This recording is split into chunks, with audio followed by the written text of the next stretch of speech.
everyone, welcome back to my channel. I'm Alana and today you'll be joining me with my June book haul. We're doing a book haul, right? I think, yes. Anyway, to get into the video, I want to start out by saying that I am very proud of myself for how I did book buying wise in June. I only ended up purchasing 4 books plus a new bullet journal for life in general type spreads. I'll pop a picture here, it's in the other room, but it's one of the really fancy nice paper blanks ones. I am in love with it, it's beautiful, but besides from that, only 4 books. So I'm just going to jump straight in and mention the book club pick first. So if you weren't aware, 2 of my friends and I, we do a really chill monthly book club where each month one of us gets to pick a book to read. And this month's was Unpregnant by Jenny Hendricks and Ted Kaplan. I saw a lot of promotion for this with Scholastic and just it getting into a lot of people's hands. I also saw a few differing opinions with this one as well. It's about a girl in high school, or the American equivalent, who becomes pregnant and has to decide to either have an abortion or to keep the baby. This is a road trip story as well as a frenemies trope type story as well, because the only person that she can turn to is her ex-best friend Bailey. And yeah, I didn't mind this one overall. I'm not going to tell you my entire thoughts about it because that will be in my wrap up. But if you like road trip stories, if you like a little bit of the extraordinary, you could try this one. Also, let me just say, her boyfriend in this one, nope, no thanks, no. And the next 3 books I have to talk about I'm very excited about because in a push to support Black authors more, I went to my local bookstore and purchased 3 books by Black authors. There was a bit of a social media campaign there to try and black out the top 10 lists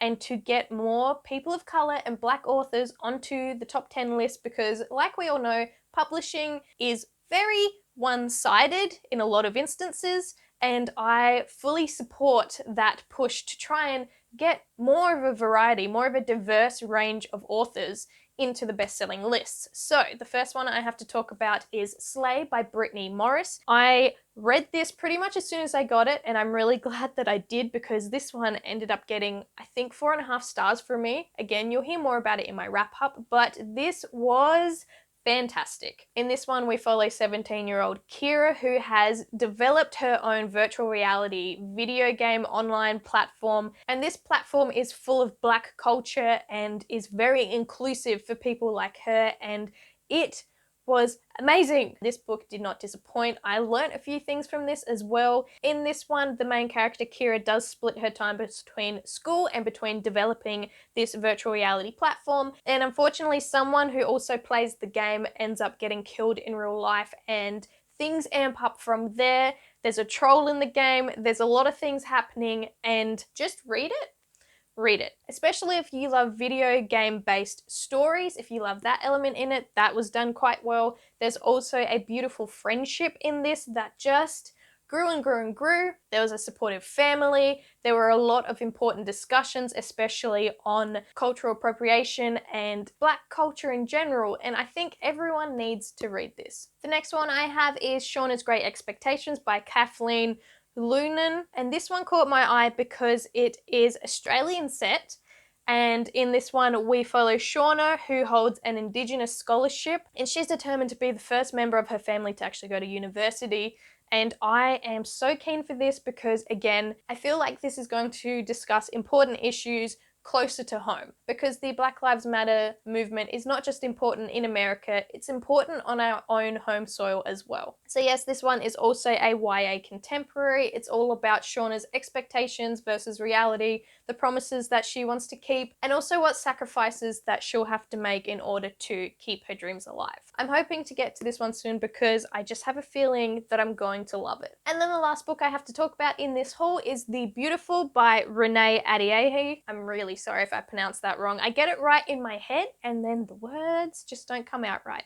But this one is a historical fiction based one in New Orleans. It takes place in 1872 And from the blurb, I'm getting vampire vibes. It also sounds very atmospheric because, like I said, set in New Orleans. There's a lot of history there, and things kick off with the main character having to flee Paris in order to go there, and also a dead body being found and the ramifications of that, and this whole hidden world. I think vampires are making a bit of a comeback, and I am not mad about that.